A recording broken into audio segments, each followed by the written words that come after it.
En el nombre del Padre, y del Hijo, y del Espíritu Santo. Amén. Nuevamente juntos, queridos amigos, terminando nuestro informativo teológico La Fe Cristiana, hoy en nuestro anteúltimo programa, el tema 39, y hablaremos hoy sobre la oración.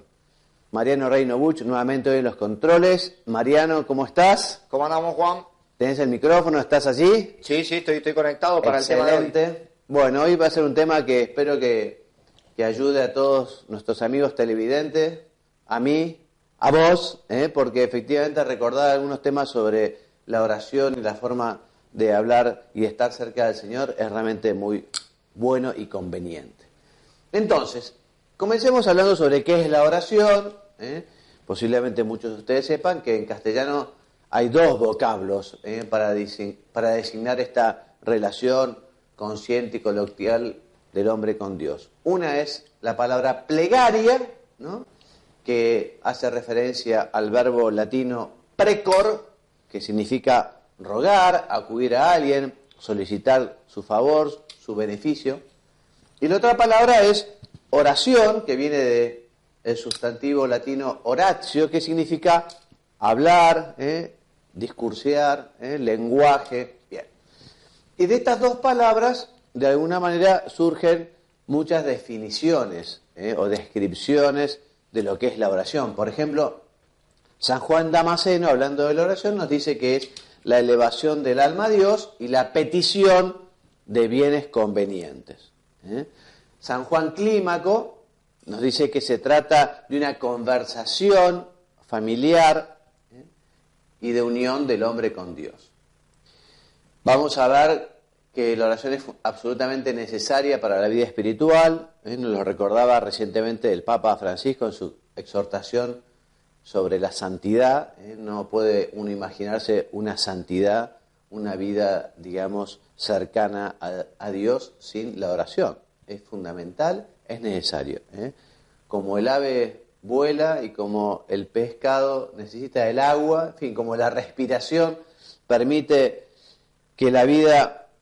la oración permite que la vida del Espíritu se desarrolle. Entonces, en la oración nosotros actualizamos la fe. Recordemos, la fe es creer en lo que Dios ha revelado, en lo que Él nos ha enseñado. También fomenta la esperanza, que justamente esta virtud nos lleva a orientar toda nuestra vida hacia el Señor, sabiendo que estamos de paso, que somos peregrinos y que nuestro destino es eterno y que lo conseguiremos justamente con la ayuda del Señor.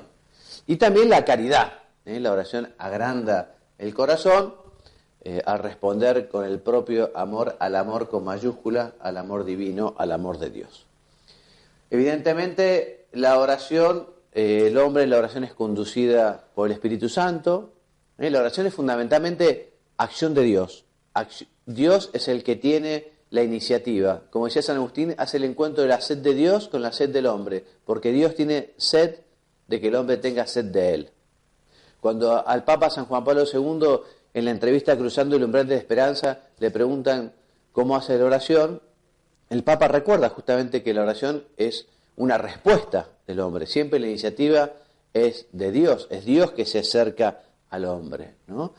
Y después recuerda y dice que él tenía como su geografía de la oración, en la cual iba viendo lugares, personas, problemas, y todo aquello le llevaba justamente al diálogo, a la conversación con Dios. Entonces, esta oración, les decía, conducida por el Espíritu Santo de lo más hondo de sí misma, nos une a Cristo, maestro, modelo, camino de toda oración cristiana, y justamente con Cristo, por Cristo y en Cristo, nos dirigimos al Padre con el Espíritu Santo. De ahí también la importancia que en la vida de oración tiene la liturgia y su centro, la Santísima Eucaristía, el Cristo mismo que se entrega como alimento para los hombres. Punto 2, contenido de la oración. Entonces, los contenidos de la oración, como los de todo diálogo con cualquier persona, pueden ser múltiples y variados. Pero se pueden hablar especialmente de algunos puntos o algunos temas. El primero, la oración de petición. la oración de petición, oración impetratoria, muy presente a lo largo de toda la Escritura. También el mismo Jesús nos dice que le pidamos a Él, que pidamos al Padre, como Dios no nos va a dar si un padre, si un hijo le pide pan a su padre, no le da una piedra, ¿no? El mismo Jesucristo nos invita a pedir con fe, que además es una demostración por parte del hombre de humildad, porque justamente como carece de aquello, como no lo puede conseguir solo, como necesita de Dios, algunas veces me dicen, no, Padre, yo nunca pido, solo agradezco. Bueno, pedí también porque a Dios le gusta que le pidan, como un padre le gusta que un hijo cuente con él, ¿no? Un hijo independiente que nunca recurre a él, que no necesita nada de él, el padre se siente como un poco, en cambio justamente Dios, viendo que nosotros acudimos humildemente a pedir, bueno, nos concederá si pedimos con fe, si pedimos lo que nos conviene también, ¿no? O sea, no es que con la petición uno esté coaccionando a Dios, ¿no? Sino que uno pide y después espera si es conveniente para nuestra alma, Dios nos lo concederá.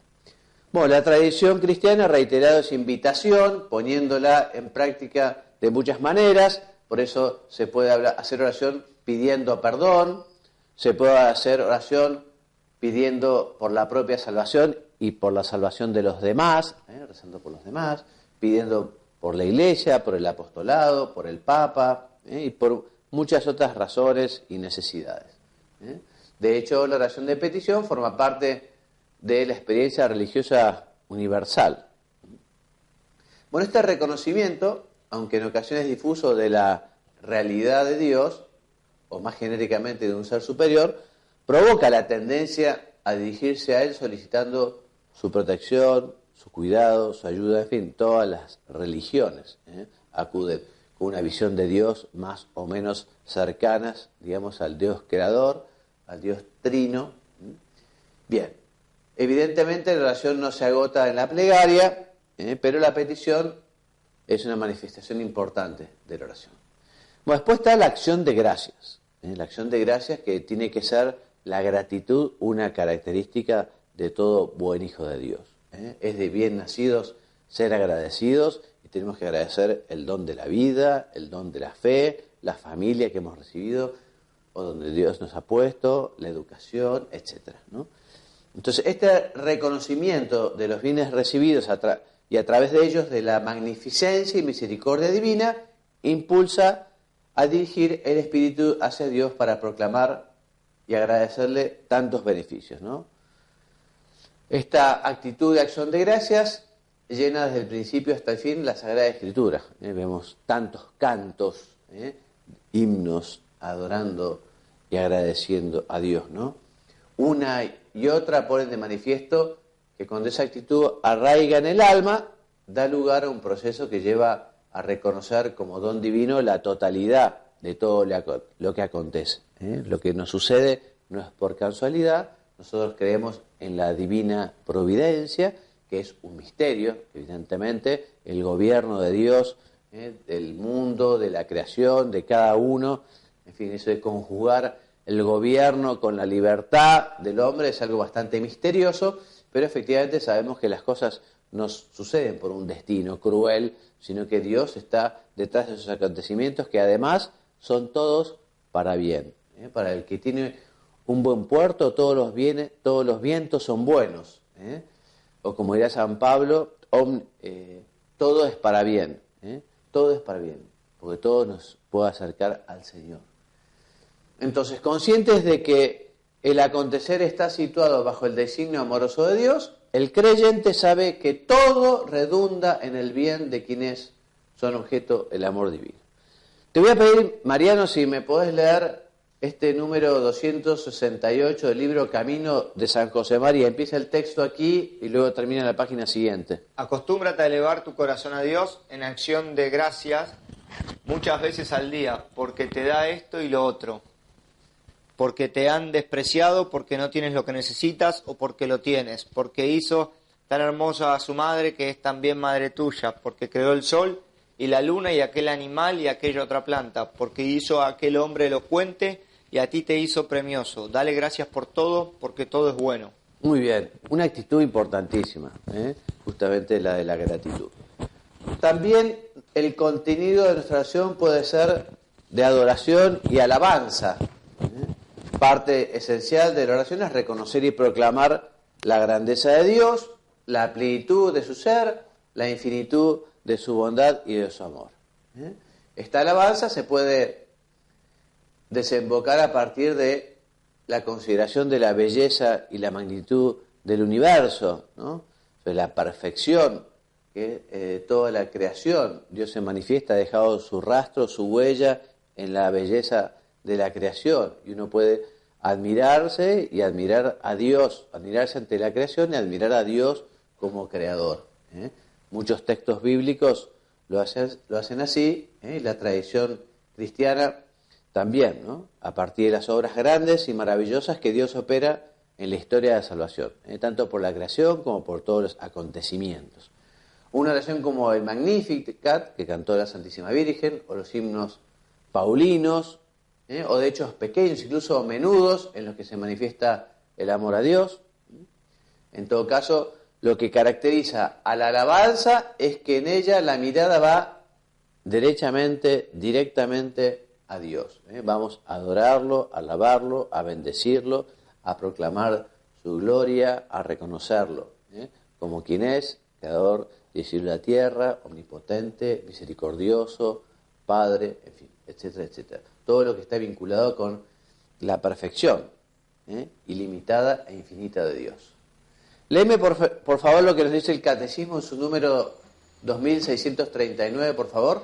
La alabanza es la forma de orar que reconoce de la manera más directa que Dios es Dios.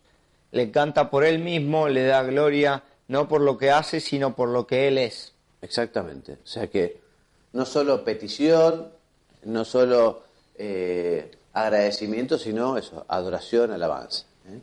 Está por eso íntimamente unida a la adoración, al reconocimiento no solo intelectual, sino existencial de la pequeñez de todo lo creado en comparación con el Creador. Y en consecuencia a la humildad. Dios es Dios, yo soy yo, Dios es mi Padre, acepto lo que Él quiera de mí, lo reconozco a Dios en su dignidad, reconozco mi personal indignidad, yo voy a dejar de ser, Dios es eterno, Dios nos trasciende, en fin, etcétera, etcétera, etcétera. Bueno, entonces, adoración, alabanza, petición y acción de gracias, resumen las disposiciones de fondo que informan la totalidad del diálogo entre Dios y los hombres. Por eso, Mariano, esta es una idea buena, ¿no? Cuando uno dice, bueno, ¿cómo hago la oración hoy? Bueno, puedo hacer eso, adoración, alabanza, petición, acción de gracias. Ya con esto tenemos, digamos, bastantes temas, porque son muchas las cosas que podemos agradecer, muchas las cosas que podemos pedir, y por supuesto los motivos para adorar y alabar son muchísimos también, ¿no? O sea que, sea cual sea el contenido de la oración, quien reza lo hace siempre de una forma u otra, explícita o implícitamente, adorando, alabando, suplicando, implorando o dando gracias a ese Dios al que reverencia, al que ama y en el que confía. O sea, reiteremos, los contenidos de la oración podrán ser muy variados. Uno puede hablar en voz alta, puede hablar en voz baja, puede incluso escribir, puede cantar.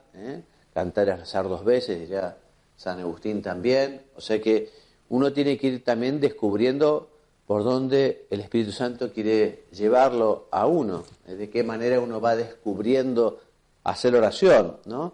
Y hacer oración es como andar en bicicleta, se aprende haciendo oración. Pueden explicar también, a mí me explicaron con un punto de camino que leeremos después por primera vez para hacer la oración, y después uno ya va aprendiendo.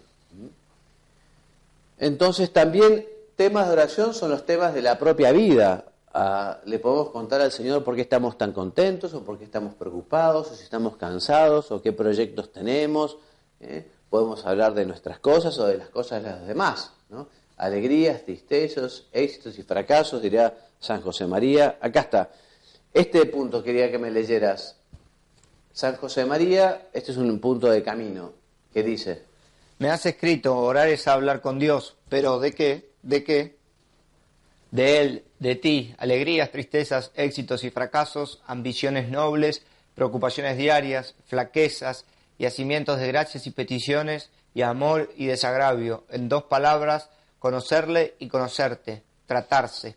Bueno, este es un lindísimo programa de oración, ¿no? Para quien no sepa hacer oración, mira, ¿de qué vas a hablar? Y de Él, de ti, alegrías, tristezas, éxitos, fracasos, ambiciones, preocupaciones, actos de amor, actos de acción de gracias, en fin, todo un programa, ¿no?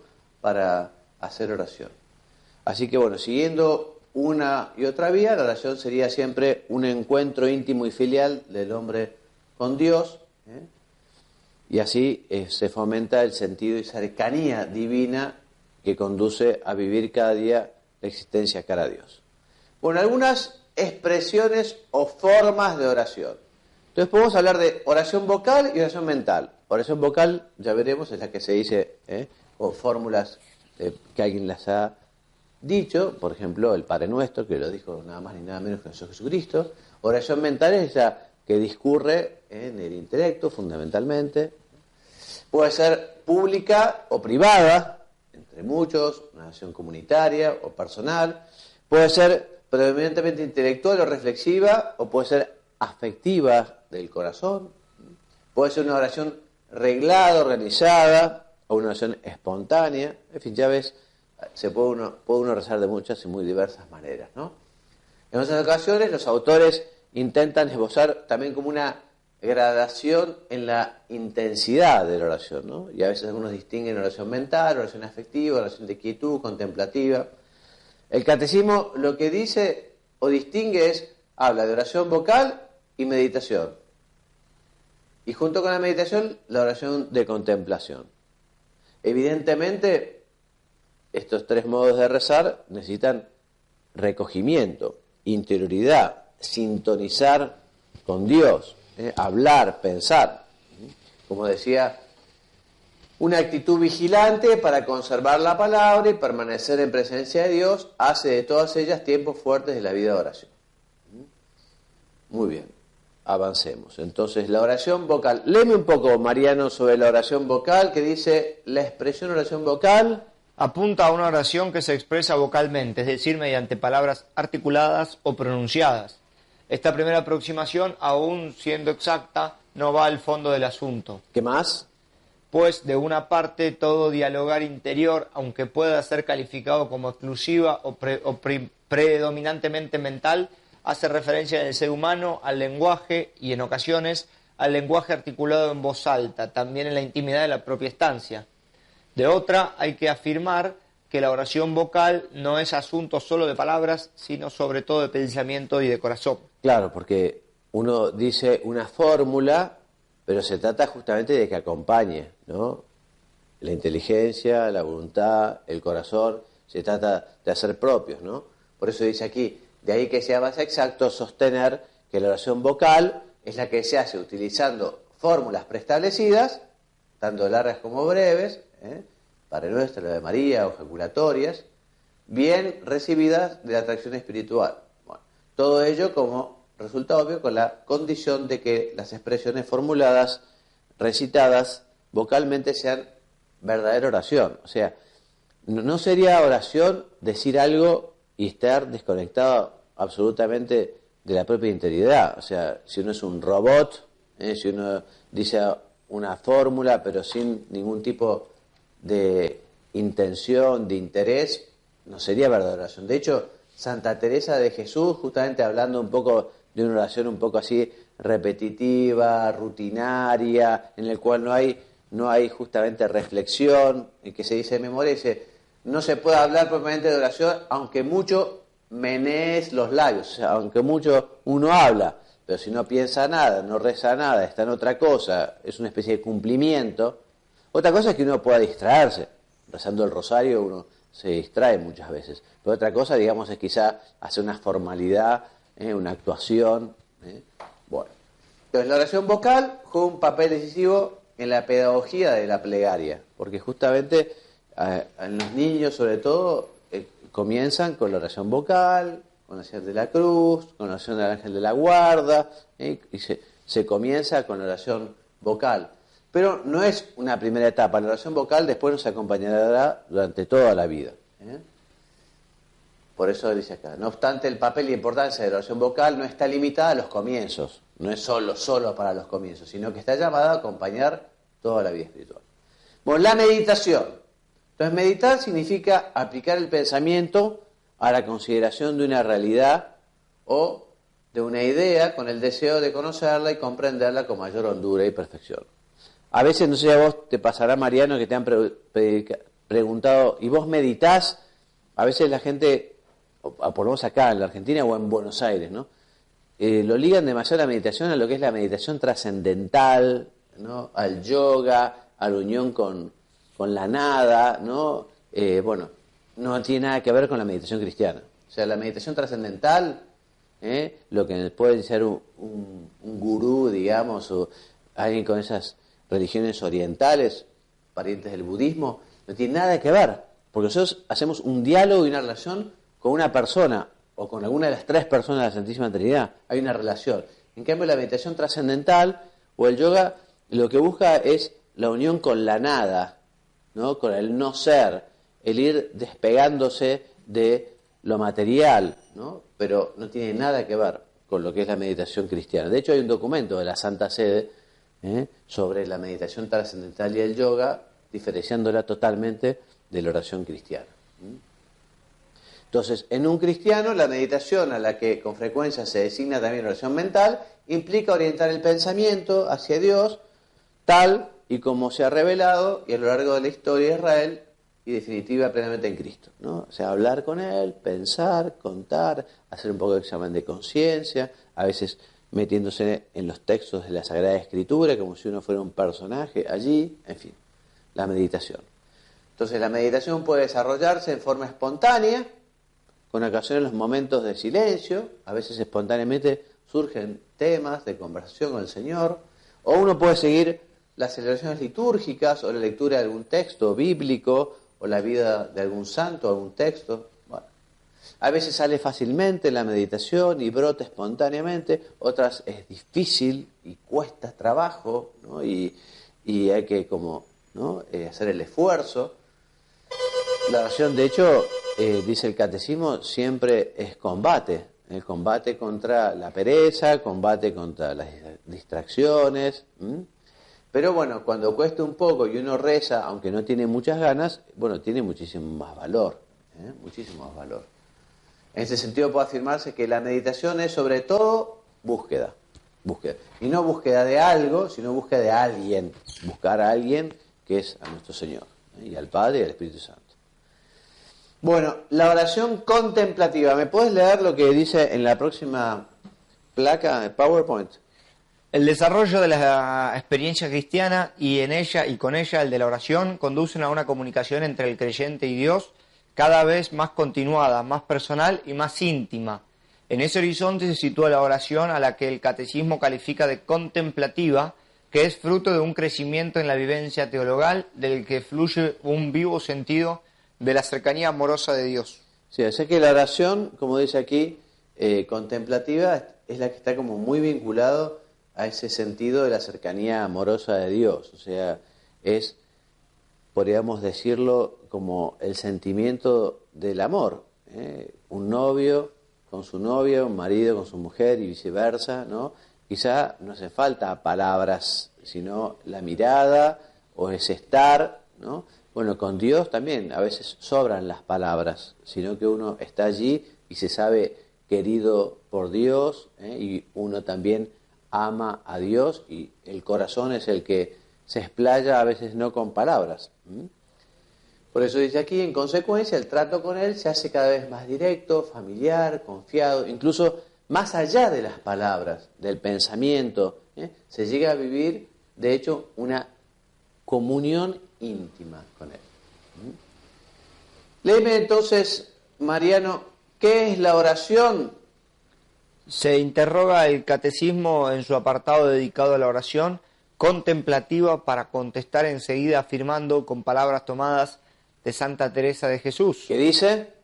No es otra cosa sino tratar de amistad estando muchas veces tratando a solas con quien sabemos nos ama. O sea, muy linda definición de Santa Teresa de Jesús, ¿no? Oración es estar con alguien que uno quiere, ¿no? Cuando uno está con un amigo, con alguien que sabemos que nos quiere, eso es la oración. Por eso la expresión oración contemplativa remite a lo que cabe calificar con el ápice de contemplación, es decir, el momento en el que, por la acción de la gracia, el espíritu es conducido hasta el umbral de lo divino, trascendiendo toda otra realidad. Pero también, de un modo más amplio, nos referimos a un crecimiento vivo y sentido de la presencia de Dios y el deseo de una profunda comunión con Él, ¿no? Como decía y predicaba el cura de Ars, ¿no? San Juan María de Beney, de aquel que estaba frente al Santísimo, un pobre que decía, bueno, yo lo miro y Él me mira, yo lo miro y Él me mira, que estaba frente al sagrario. Bueno, eso es oración de contemplación, saberse mirado, querido, escuchado por Dios, y uno también con esa mirada también le manifiesta sus preocupaciones, sus deseos, etc.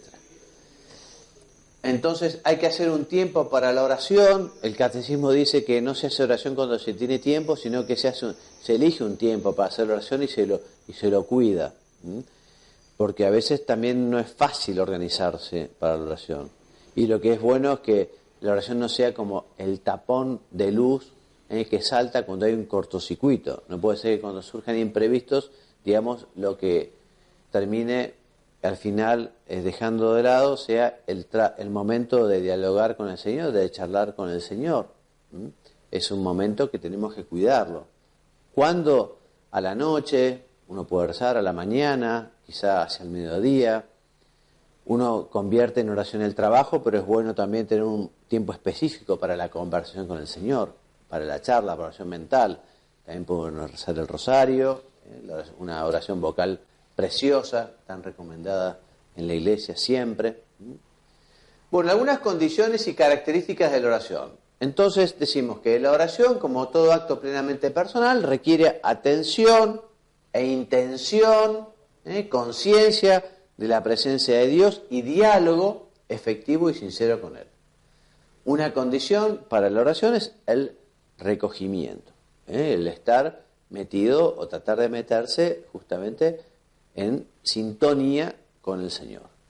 La voz recogimiento significa la acción por la que la voluntad, en virtud de la capacidad de dominio sobre el conjunto de las fuerzas que integran la naturaleza humana, procura moderar la tendencia a la dispersión.